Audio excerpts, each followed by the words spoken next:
ძლიერი წვიმის და ქარიშხლის გამო სოფელ ღორჯომში მეჩეთის მინარეთი ჩამოინგრა. შემთხვევას მსხვერპლი არ მოჰყოლია. დილიდან მინარეთის დემონტაჟი მიმდინარეობს. ზარალის ოდენობას სპეციალური კომისია დაადგენს. მინარეთის აღდგენისთვის თანხები ადგილობრივი ბიუჯეტიდან გამოიყოფა. უამინდობამ გუშინ მაღალმთიანეთში რამდენიმე საცხოვრებელი სახლის სახურავიც დააზიანა.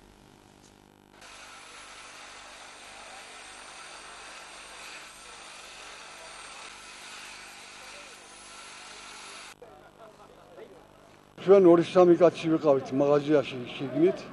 გარეთ ვერ ვიხედე, ვერ გამოყოფთ, თქვი ისეთი ამინდი იყო. მე 74 წლის კაცი ვარ და ასეთი ამინდი არ მახსოვს. უცბად ხმაური რომ მოხდა, მივხვდით რომ რაღაც აქ მოხდა, აქ მეჩეთის მხარეზე. რო გამოვიხედეთ, უკვე წაქცეული იყო. მინდა თავრობიდან დახმარება მოკლედ დროში ისევ ადგინდეს. მინარეთი აუცილებელია, ეს მეჩეთის სიმბოლოა, ყველა ვიცით.